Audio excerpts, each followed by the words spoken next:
Shalom. Ya, mari kita sapa satu sama lain.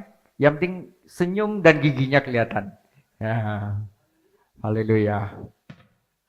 Oke, saudara, saya senang sekali hari ini ada teman-teman yang begitu antusias untuk meninggikan Tuhan Yesus, untuk merayakan hari Natal ini. Dan saya pun sangat bersemangat, Tuhan. Dan hari ini saya akan membawakan satu tema yang lebih kepada makna-makna kebiasaan Yahudi yang akan menunjuk kepada Tuhan Yesus pada hari Natal. Ya, jadi topik saya yang saya bawakan hari ini adalah apa yang sebenarnya terjadi di hari Natal. Karena banyak kita yang salah paham. Ya, untuk pertama-tama 3 slide pertama saya akan gambarkan tata cara perkawinan orang Yahudi, ya, yang akan berkaitan dengan statusnya Yusuf dan Maria. Oke, saudara. Saudara, di depan ada suatu gambar, suatu gambar kayak sebuah keluarga besar. Itu namanya insula. Ya, jadi di zamannya Yesus di Galilea, saudara, mereka tidak tinggal seperti kita di sini. Nomor satu, Jalan Puri Indah nomor 1, ini nama anaknya, yaitu anaknya satu lagi Jalan Kelapa Gading, jalan satu lagi Jalan Bekasi misalnya, enggak. Ya, mereka tuh keluarga tinggal di suatu daerah yang dinamanya insula. Jadi kalau misalnya ada anak laki-laki yang hendak menikah, maka bapaknya itu akan membangun di kompleks sebelahnya untuk anaknya lagi, sehingga bapak dan anak tetap ada di sana. Demikian juga nanti anaknya menikah lagi, sehingga di dalam suatu waktu tempat itu menjadi satu kompleks keluarga insula, dan itu dibuktikan dengan peninggalan sejarah di Galilea. Itu adalah puing-puing di Galilea yang menunjukkan bahwa tata cara hidup orang pada zaman Yesus adalah seperti itu. Saudara, yang kedua adalah jika seorang anak sudah cukup umur ingin menikah, biasanya pada waktu itu umur 17, umur 18 laki-laki sudah boleh menikah, dan untuk perempuan umur 14 dan umur 15. Sudah menikah, maka sang laki-laki akan membawa ayahnya bertemu dengan ayah perempuannya, ya, untuk berdiskusi tentang sinamot. Sinamot saudara tahu? Ya, orang Batak pasti tahu. Sinamot itu adalah mahar. Oke? Dan setelah kedua belah pihak orang tua, anaknya nggak ikut tuh. Anaknya nggak ikut. Orang tua yang membicarakan tentang sinamot, ya. Ya, waktu itu habis martupol, ya. Martupol saudara ngerti ya. Oke. Dan setelah orang tuanya sudah setuju dengan mahar, maka sang ayah laki-laki akan memberikan secawan cangkir wine kepada anak laki-lakinya. Kemudian anak laki-lakinya itu akan memberikan kepada calonnya dan mengatakan, maukah Anda menerima cawan dari aku?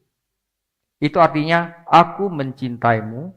Apakah engkau ingin menikah denganku? Akan kuberikan seluruh hidupku kepadamu, kata laki-laki. Ya, kalau perempuan itu minum, itu langsung menyegel pertunangan mereka. Ya, dengan kata lain, perempuan itu menjawab, aku menerima dirimu, dan dengan balasannya aku akan memberikan seluruh hidupku kepadamu. Itu akan menyegel tunangan mereka.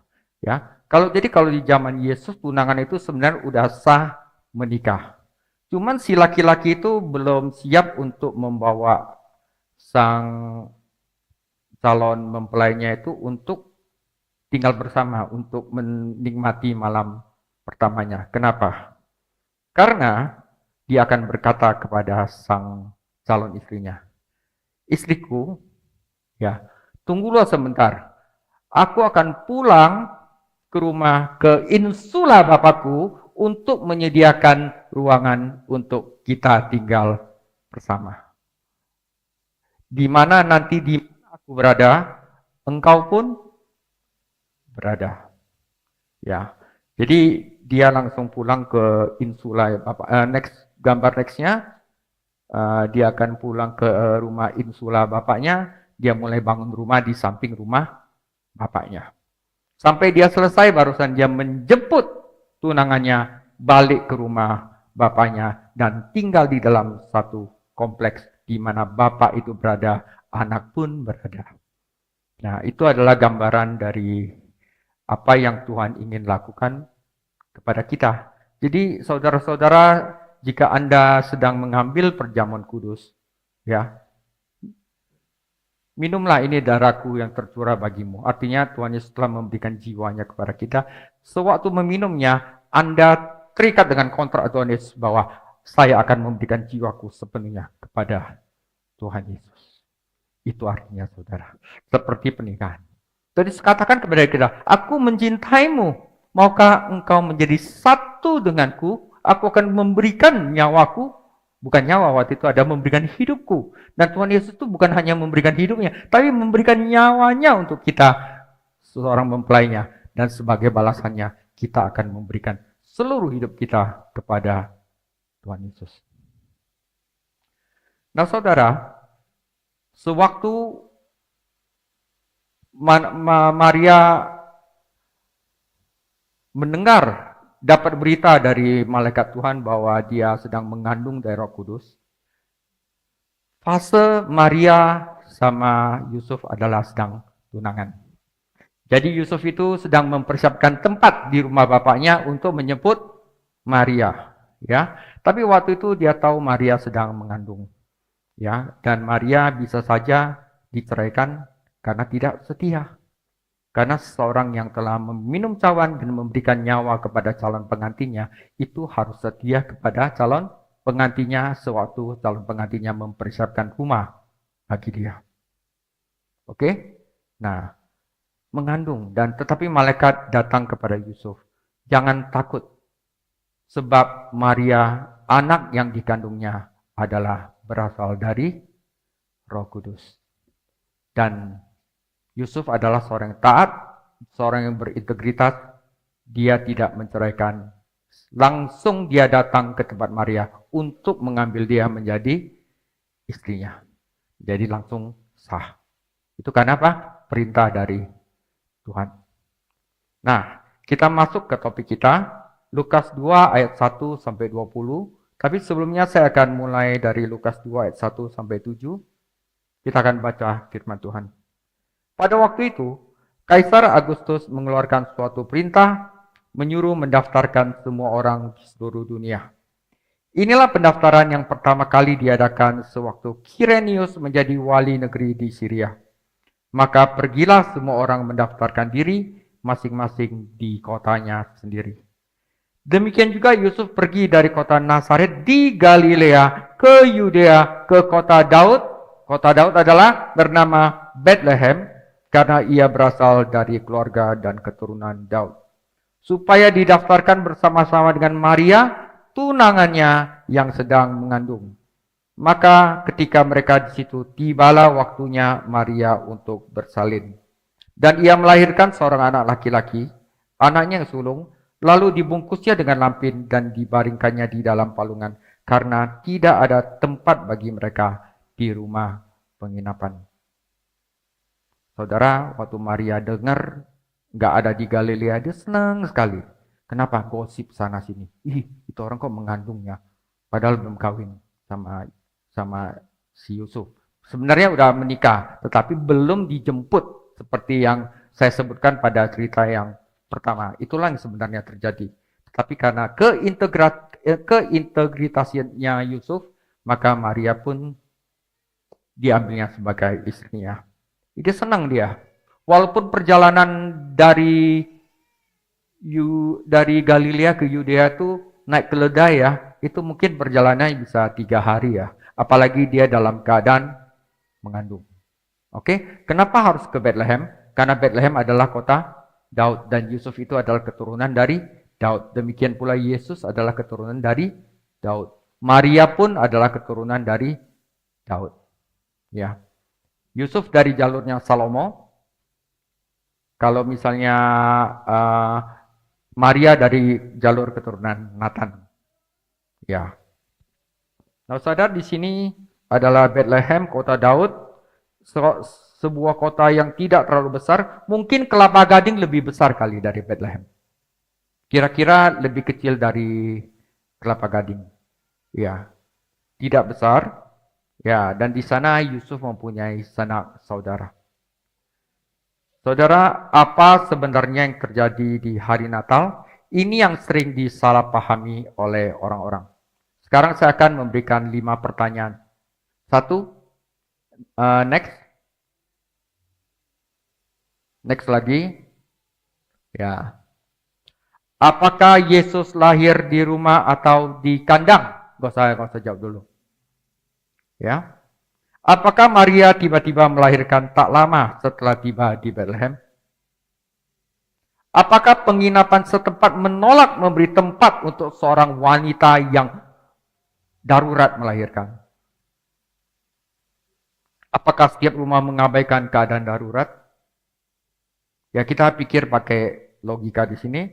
Apakah kota Daud menerima atau menolak putra Daud? Saudara, inilah yang sebenarnya terjadi pada hari Natal. Yesus lahir di sebuah rumah. Yusuf dan Maria kemungkinan besar telah berada di kota beberapa hari sebelum persalinan dimulai. Saudara, Yusuf dan Maria tidak pernah mencari hotel. Nggak pernah dia ke Grand Usu. Ya, nggak pernah dia cari penginapan. Mereka disambut di kamar keluarga karena kamar tamunya penuh. Kota Daud menerima putra Daud dengan keramahan yang rendah hati dan tulus. Saya akan jelaskan, saudara. Saudara, kandang di dalam rumah. Saudara, pada zaman Yesus, hanya orang kaya yang memiliki kandang terpisah dari rumah. Itu pun weatherproof. Artinya tertutup biar dia punya kambing domba itu nggak kedinginan. Rakyat biasa memiliki rumah, lantai 1 biasanya rumah, ya, di mana hewan peliharaan itu, kandangnya itu ada di dalam rumah, di pojokan rumah. Ya, beberapa anak tangga lebih bawah misalnya. Hewan-hewan di dalam rumah itu akan dijaga keamanannya dari pencurian dan hewan-hewan peliharaannya itu nggak kedinginan. Ya. Palungan dapat digali di lantai keluarga. Palungan kadang-kadang ditaruh di ruang keluarga. Palungan tempat makannya sapi atau kambing, ya, dapat dibuat dari kayu dan kemudian bisa dipindah-pindahkan. Ya. Saudara, di sini ada referensi dalam Matius 2 ayat 1. Itu bukan gembala yang mengunjungi, tetapi orang Majus. Ketika masuk orang Majus ke dalam kandang. Enggak. Ketika masuk orang Majus ke dalam rumah, mereka melihat anak itu bersama Maria, ibunya. Saudara, saya akan berikan gambar untuk biar lebih mengerti. Saudara, ini adalah abad pertama rumah-rumah orang Israel. Ya, lantai pertama biasanya adalah sebuah rumah keluarga. Ada kitchen, tempat masak. Dan palungannya itu, kandangnya itu ada di samping. Ya, di atas, loteng atas biasanya mereka menyediakan untuk tamu keluarga.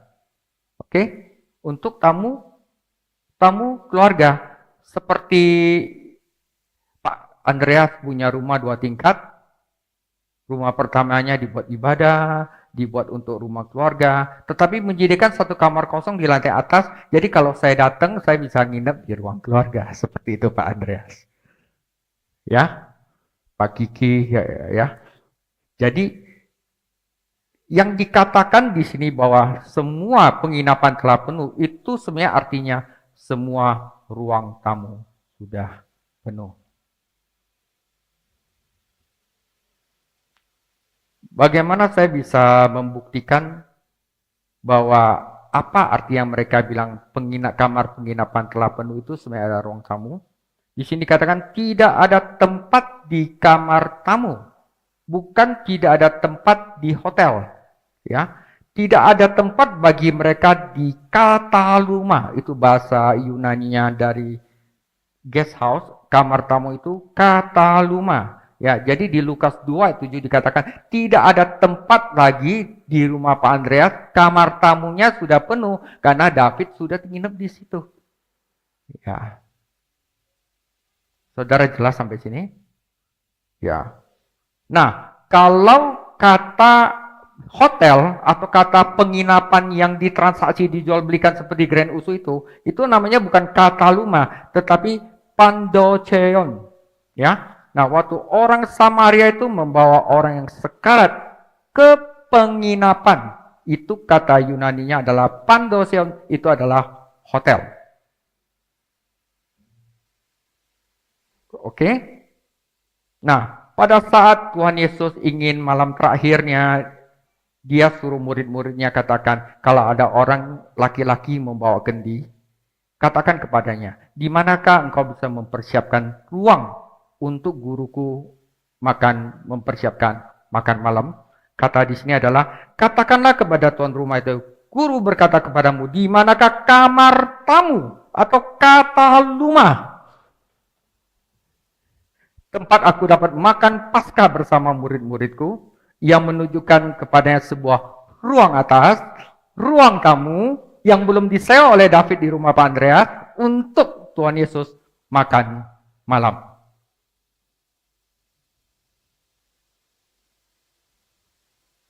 Ya, saudara jelas sekali. Nah, jadi ya kata rumah di sini adalah next. Saya akan next slide.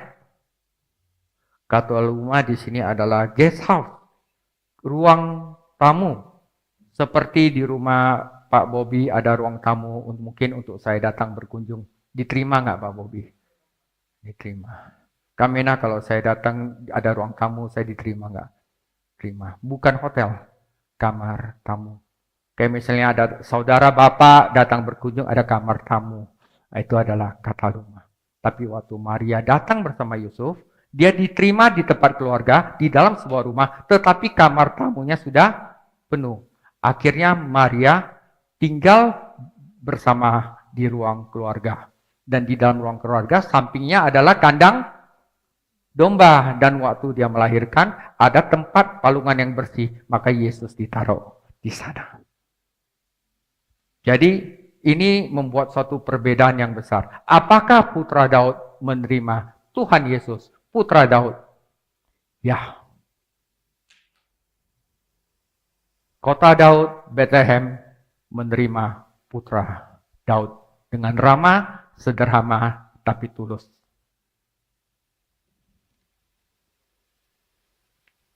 Jadi apa yang sebenarnya terjadi? Yusuf dan Maria itu tiba di Bethlehem, di mana mereka diterima di sebuah rumah pribadi. Mungkin saudaranya, ya kan, karena dia masih ada keturunan dari Bethlehem. Sang bayi dilahirkan, dibungkus secara harafiah itu dibungkus, ditidurkan anak lino di dalam palungan tempat makan binatang. Tetapi mungkin waktu itu lagi bersih, saudara. Nggak salah, bentuknya itu memang bentuk seperti bisa dipakai untuk taruh bayi gitu loh. Ya. Entah dibangun di lantai pakai batu atau dibuat dari kayu yang dipindah-pindahkan, lalu bayi Yesus dipindahkan ke ruang keluarga. Ya. Misalnya di sini Grand Usu sudah penuh. Pak Bobby datang ke sini. Ya, nggak ada tempat lagi. Tidur sama saya di ruang pribadi. Seperti itu. Jadi, kota Daud menerima putra Daud dengan hangat, dengan sederhana, dan dengan sukacita. Jangan salah paham. Wah, kota Daud menolak. Tidak, saudara. Mereka menerima. Ya, mereka tidak pernah mencari penginapan. Karena di zaman Yesus itu hospitality, keramah tamahan itu salah satu hal yang paling penting. Mereka bergantung satu sama lain.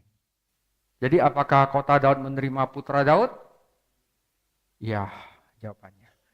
Jadi jika kita telah mengetahui kebenaran ini, jangan buat sebuah tempat seakan-akan Yesus tinggal di sebuah kandang.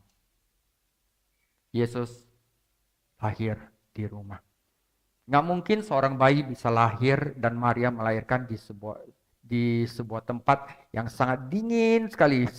Seakan-akan kota Daud itu menyiksa seseorang yang melahirkan seperti itu. Kita coba rasakan sebentar, gitu loh. Ya kan? Tidak, kota Daud menerima kelahiran Tuhan Yesus sebagai keturunan Daud. Kita lanjutkan ke bagian 2. Di daerah itu ada gembala-gembala yang tinggal di padang, menjaga kawanan ternak mereka pada waktu malam. Tiba-tiba berdirilah seorang malaikat Tuhan di dekat mereka, dan kemuliaan Tuhan bersinar meliputi mereka, dan mereka sangat ketakutan. Lalu kata malaikat itu kepada mereka, "Jangan takut, sebab sesungguhnya aku memberitahukan kepadamu kesukaan besar untuk seluruh bangsa." Ayat 11 itu penting. Hari ini telah lahir bagimu Juru Selamat, Kristus dan Tuhan di kota Daud. 3 gelar sekaligus, saudara. Juru Selamat, Kristus, dan Tuhan. Saya akan jelaskan satu-satu. Dan inilah tandanya bagimu. Kamu akan menjumpai seorang bayi dibungkus dengan lampin dan terbaring di dalam palungan. Dan tiba-tiba tampaklah bersama-sama dengan malaikat itu sejumlah besar bala tentara surga yang memuji Allah, katanya. Dan yang 14 juga penting. Kemuliaan bagi Allah di tempat maha tinggi dan damai sejahtera di bumi di antara manusia yang berkenan kepadanya. Saudara, palungan di dalam rumah. Juru Selamat Kristus Tuhan telah lahir dan para gembala yang sederhana dipersilakan untuk mengunjungi keluarganya dan melihatnya. Saudara, jika Anda seorang gembala, dan waktu itu palungan itu kandang sama rumah itu terpisah, ya, kalau misalnya diberitahu oleh malaikat, datanglah, maka Anda akan menemui seorang bayi dibungkus dan dia akan terbalik di palungan dan pusing. Saya cari rumah atau harus cari kandang sapi atau kandang domba, benar kan? Tetapi karena para gembala itu udah biasa di pada zaman itu bahwa rumah-rumah mereka itu di dalamnya ada sebuah kandang, mereka sudah tahu untuk cari Yesus di mana. Ya, dan sebuah tanda bayi itu akan dibungkus kain seperti bayi petani lainnya, ia akan terbaring di palungan, yang berarti para gembala sudah tahu. Para gembala akan menemukannya di rumah petani biasa seperti rumah mereka.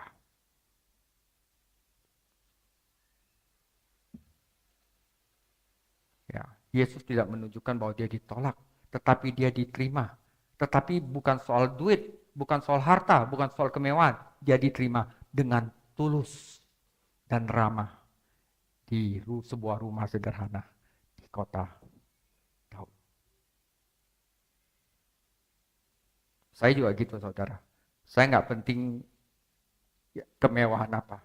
Saya ingin kita semua datang tulus ke sini, datang kepada Tuhan Yesus. Itu yang Tuhan Yesus mau. Karena waktu Yesus lahir, Tuhan Yesus diterima di kota Daud dengan sederhana, nggak perlu macam-macam, tulus. Jadi palungan di dalam rumah. Apa yang sebenarnya terjadi hari Yesus lahir di sebuah rumah. Yusuf dan Maria kemungkinan besar telah berada di kota beberapa hari sebelum persalinan dimulai, ada di dalam rumah. Mereka tidak pernah cari hotel. Ya, nggak pernah cari hotel. Mereka disambut di kamar keluarga karena kamar tamunya penuh. Kota Daud menerima putra Daud dengan keramahan yang rendah hati dan yang tulus. Ya, dari sini aja kita sudah bisa melihat sifat Tuhan. Dia nggak cari yang punya harta, dia nggak cari yang punya, wah yang sombong-sombong, tidak. Tuhan kita menginginkan yang tulus. Ya. Seperti Ayub. Apakah kamu mengasihi Tuhan karena Tuhan itu baik sama kamu, kasih kamu kekayaan, kasih kamu keamanan, atau karena memang Ayub mengasihi Tuhan karena Dia adalah Tuhan? Apakah kita mengasihi Tuhan karena sesuatu yang berharga, atau kita mengasihi Tuhan secara cuma-cuma karena Dia telah mengasihi kita secara cuma-cuma? Apakah kita kehilangan sesuatu, kita komplain kepada Tuhan? Tuhan yang memberi, Tuhan yang mengambil.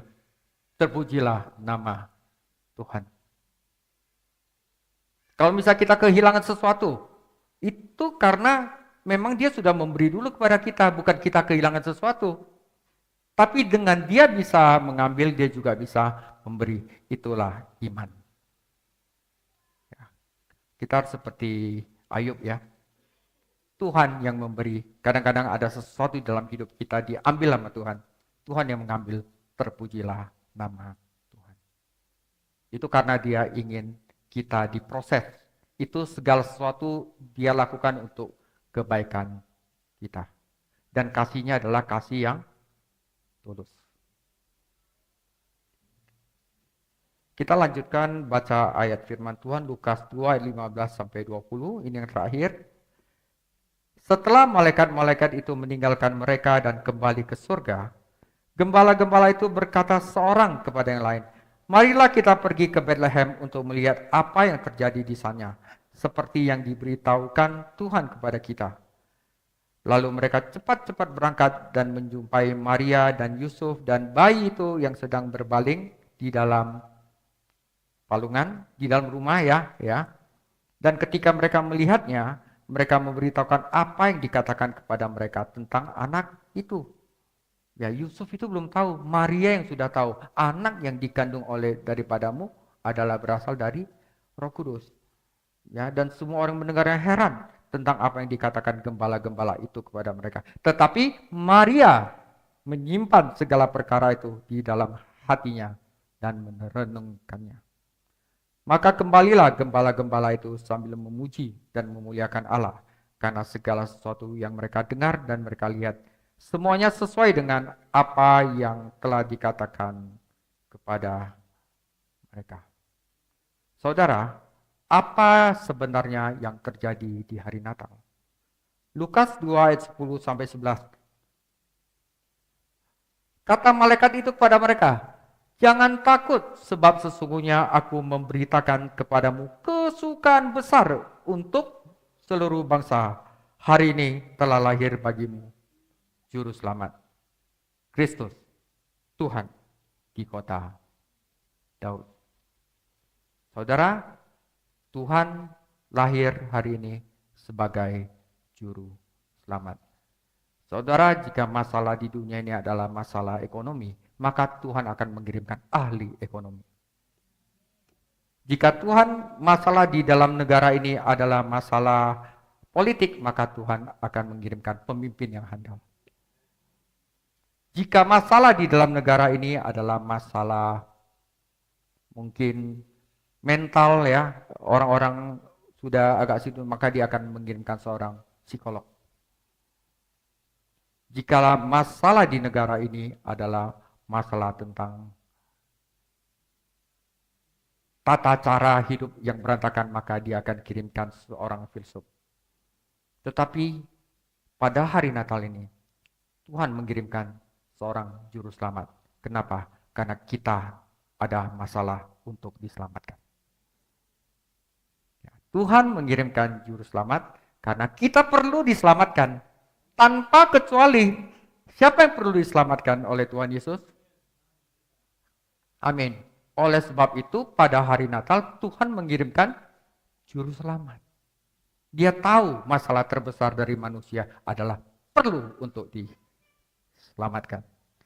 Ya. Jadi saudara mempunyai hati yang berkata di dalam hati kita, saya perlu diselamatkan. Saya orang berdosa. Tuhan kasihanilah aku orang berdosa. Aku perlu diselamatkan. Itu adalah suatu sikap hati yang penting.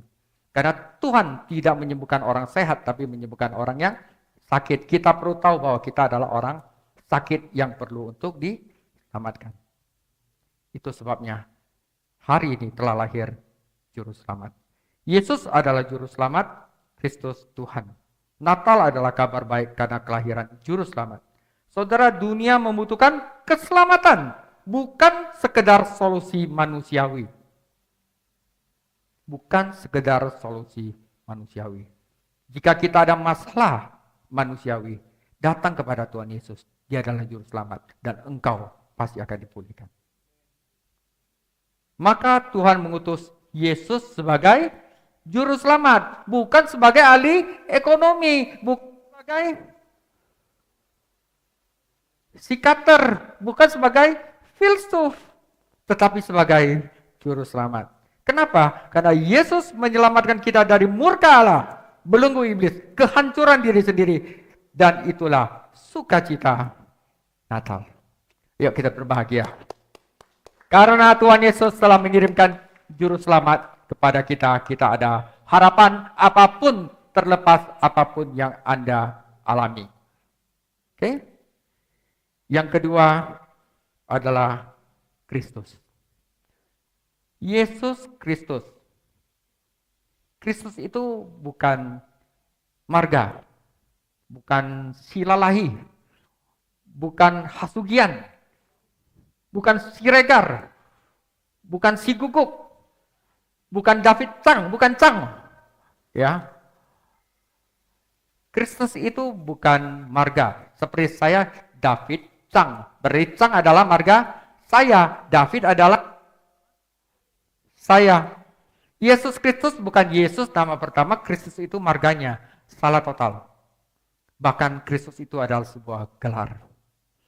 Saudara, di sepanjang perjanjian lama, Allah telah berjanji untuk mendatangkan seorang Mesias. Seorang yang akan menyelamatkan bangsanya, umatnya, dari sebuah perbudakan, kesulitan, dan segala-galanya. Seluruh perjanjian lama itu menuliskan bahwa adanya nubuat datangnya seorang Mesias. Dan itu digenapi Tuhan pada hari Natal. Karena itu malaikat mengatakan bahwa hari ini lahir bagimu Juru Selamat, Kristus Tuhan. Apa yang Allah janjikan selama 4.000 tahun di perjanjian lama, ya, Allah menepati janjinya dengan mendatangkan Tuhan Yesus sebagai Mesias yang dinubuatkan. Itu artinya apa? Perkataan Allah bisa dipercaya. Allah menepati janjinya. Dan apa yang Allah janjikan kepada Anda, itu pasti ditepati seperti apa yang Dia tepati di hari Natal. Allah kita adalah Allah yang dapat dipercaya. Dengan Allah yang dapat menjadi Juru Selamat, dengan Allah yang dapat dipercaya, kenapa kita takut? Bangkitlah. Ya, artinya apa Kristus? Tuhan telah menjadikan Mesias di perjanjian lama. Lahir di Bethlehem, seperti yang dinubuatkan Nabi Mika. Jadi kelahiran Yesus menggenapi semua janji Allah secara sempurna. Jadi saudara, jika Anda membaca perjanjian lama, Anda harus membacanya dari kacamata Yesus Kristus. Jika Anda cabut nama Yesus Kristus dari perjanjian lama itu enggak ada sisanya lagi. Segala sesuatu di perjanjian lama adalah mengenai Yesus Kristus, Mesias yang dinubuatkan oleh para nabi. Amin. Dan di sini dijanjikan oleh Allah bahwa Yesus akan membawa damai, harapan, dan akan datang kembali. Sampai tembus ke sesuatu yang belum kita rasakan nanti. Ya, di Daniel ada ya, eskatologi. Janjinya itu sampai tembus sampai sesuatu yang belum kita rasakan. Ya, dan karena Allah itu menepati janjinya di hari Natal, maka waktu Dia datang kembali, Dia pasti menepati janjinya. Nah, disitulah kita harus siap siaga. Ya, tetap ada di dalam Yesus Kristus. Sebagai Tuhan, Yesus Kristus adalah Tuhan yang menjadi manusia. Dia adalah sepenuhnya Allah, sepenuhnya manusia. Dan ia harus menjadi Tuhan untuk menyelamatkan kita. Karena saudara, upah dosa adalah maut. Untuk selamat kita harus ada persyaratan kebenaran yang sejati, kebenaran yang sempurna. Dan kita itu tidak mungkin memiliki kebenaran yang sempurna. Oleh karena itu satu cara adalah Allah yang sempurna, yang bisa melakukan hukum Allah secara sempurna, harus menggantikan kita. Dan bagaimana dosa kita itu sudah tebus, dibayar di kayu salib oleh kematian, oleh darahnya. Jadi iblis tidak bisa mendakwa kita. Iblis mungkin berkata kepada kita gini, ketika kita melakukan kesalahan, berdosa, atau mengingat dosa-dosa lama, iblis bisa berkata kepada kita, lihatlah Anda, dengan kelakuan Anda, mana mungkin Anda bisa diselamatkan. Lihatlah diri Anda, Allah itu kudus, kamu itu busuk, Allah itu maha tinggi, Anda itu siapa? Sudahlah, jangan pikir-pikir untuk hidup kekal lagi. Makan minumlah, sebab kamu sudah dikutuk. Iblis akan ngomong gitu. Tapi kita bilang, saya tahu apa yang kamu katakan iblis. Saya memang tidak sempurna, tetapi aku memandang Yesus.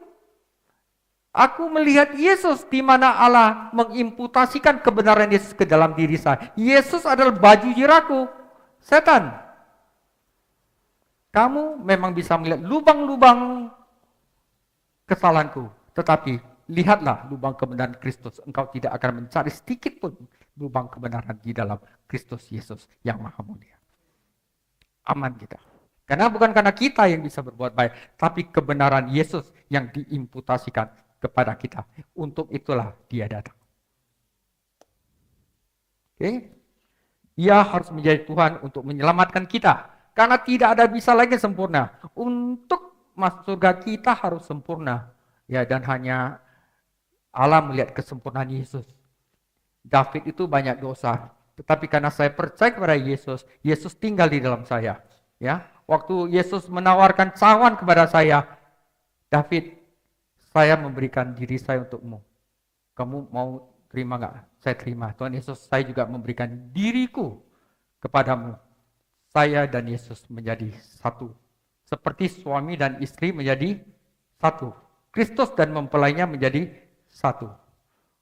Waktu Allah mau menghancurkan iblis di dalam saya, dia lihat di dalamnya ada Yesus Kristus. Seorang yang sudah menebus dosanya. Akhirnya nggak bisa dia bawa kita neraka. Saya akan masuk surga.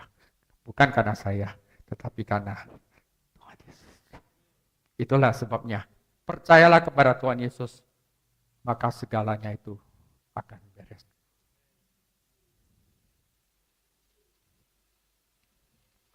Kita lanjutkan lagi. Saudara, kemuliaan Allah di tempat maha tinggi. So, 3 kata tadi, Juru Selamat, Kristus, Tuhan, itu sudah menunjukkan apa yang Yesus ingin lakukan. Ya. Dan apa tujuan akhirnya? Segala sesuatu itu ada tujuannya, saudara. Segala sesuatu itu ada tujuannya. Tujuan saya datang di Grand Usu apa? Biar membawa untung kepada Grand Usu. Ya. Tujuan saya untuk bikin persekutuan 2 Grand Usu apa? Biar kita bisa sharing, menambahkan pengetahuan tentang Tuhan agar iman kita tetap di dalamnya. Ya, segala sesuatu ada tujuannya. Tuhan Yesus dan Allah melakukan segalanya yang di dalam Alkitab mempunyai satu tujuan tunggal. Oh, tujuannya apa? Karena manusia itu sangat cute, manusia itu sangat lucu banget. Saya butuh penyembahan manusia. Bukan itu, saudara. Bukan itu. Dia nggak butuh.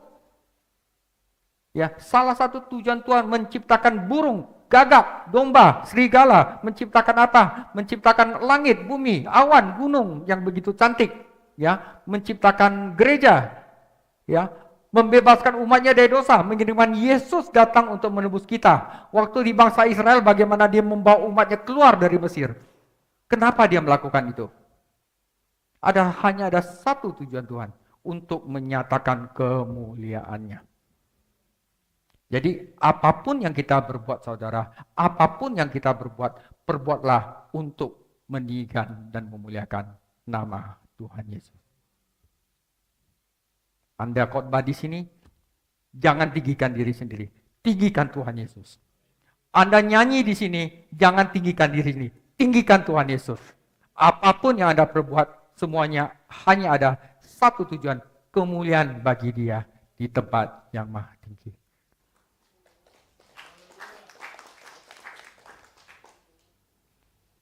Nah, tujuan akhirnya, mengutip paduan suara malaikat yang menanggapi kabar baik itu. Ya, waktu ada kelahiran Tuhan Yesus, tujuan Yesus adalah kemuliaan bagi Allah di tempat maha tinggi. Dan akhirnya apa yang terjadi? Damai sejahtera di bumi. Ini dua tidak bisa dipisahkan. Kemuliaan bagi Allah tempat yang maha tinggi sama damai sejahtera di bumi itu tidak bisa dipisahkan. Jadi saudara, jika saudara memuliakan Allah di tempat yang maha tinggi, sudah pasti terjadi damai sejahtera di bumi. Saudara, jadi jelas ya. Alasan dari segala sesuatu adalah kemuliaan Allah di tempat maha tinggi. Jadi kalau kita mau berbuat sesuatu, jangan tanya saya boleh atau enggak. Ini boleh enggak? Bukan soal itu. Memuliakan Allah atau tidak, gitu loh. Ya, saudara. Sebagai juru selamat yang menyelamatkan, sebagai Kristus Sang Mesias yang menggenapi semua janji Allah, dan sebagai Tuhan atas hidup kita, Allah beserta kita, Yesus menunjukkan kemuliaan Allah yang penuh kasih, yang akan memberikan karunia yang begitu besar. Dan Yesus akan membawa damai sejahtera dan kesejahteraan bagi kehidupan orang-orang dipilihnya dan yang berharga bagi Allah. Sebagai juru selamat, dia mulia enggak? Sangat mulia. Seorang yang agung bersedia datang. Allah ngomong, tetapi dia lahir untuk membuktikan bahwa Allah menepati janjinya. Mulia, saudara. Ya kan? Dan sebagai Tuhan dari hidup kita, dia selalu beserta kita, membimbing kita, menjaga kita, apalagi yang kita takutkan, saudara.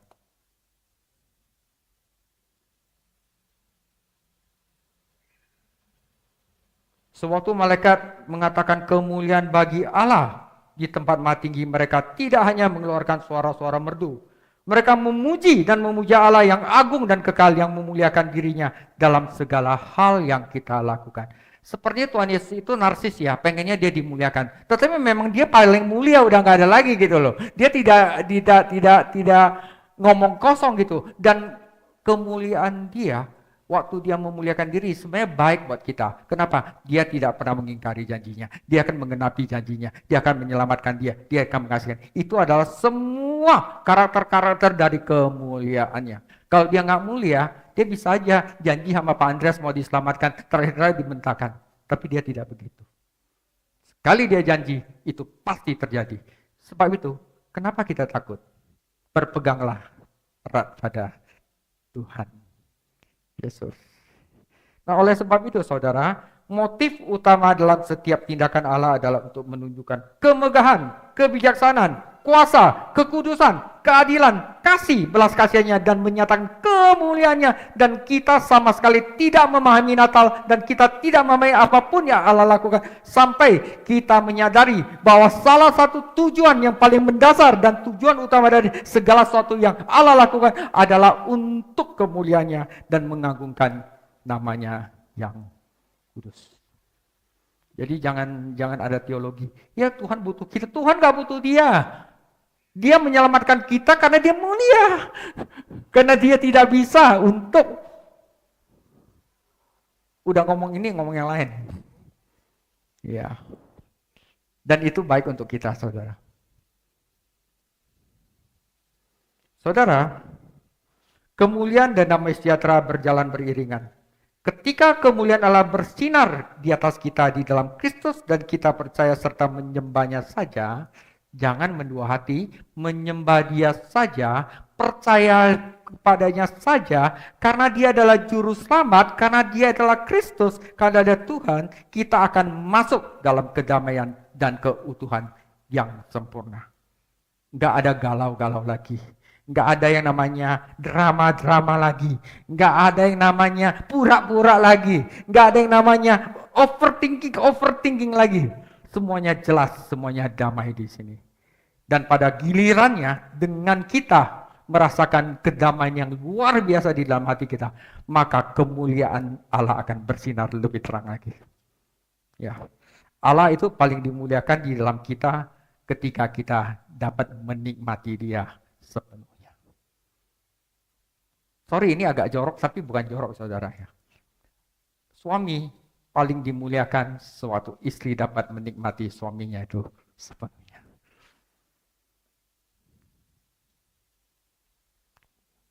Abang, engkau gagah, wah, suami itu paling mulia. Sorry ya, saya bukan ngomong jorok ya, tapi itu adalah sesuatu yang benar nggak?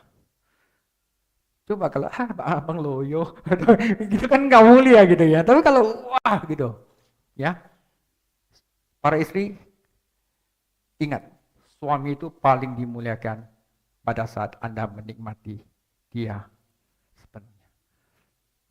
Jangan buang harga diri laki-laki, itu disaster.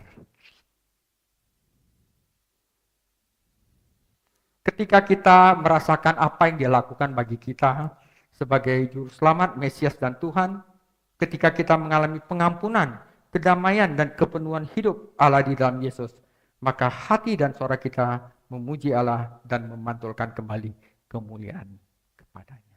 Karena pada dasarnya ketika kita puas di dalam Tuhan, sebenarnya kita sedang memuliakan Allah.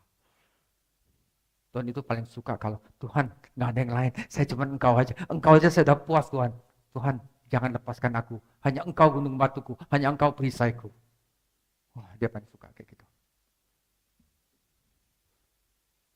Oke, saudara sudah selesai, mari kita tutup dengan doa Natal. Tuhan Yesus, engkau sungguh adalah kabar baik yang penuh sukacita. Terima kasih Yesus, Sang Juru Selamat, karena engkau menyelamatkan kami dari dosa dan memberi kami hidup yang kekal. Terima kasih Yesus, ada Kristus dan Mesias kami, karena setiap janji Allah yang agung dan mulia tersimpan di dalam-Mu. Terima kasih Tuhan Yesus, karena engkau meninggalkan kemuliaan surga dan merendahkan dirimu seperti bayi di kandang, karena engkau memahami kami sepenuhnya, serta memanggil kami saudara. Dan sekarang Tuhan Yesus, bantulah kami masing-masing untuk menerima kabar baik ini dengan sukacita dan percaya kepadamu agar kami dapat memuliakan Allah di tempat yang maha tinggi dan mengenal damai sejahtera-Mu di bumi. Kami berdoa dalam nama Tuhan Yesus. Sama-sama kita katakan amin. Tuhan Yesus memberkati.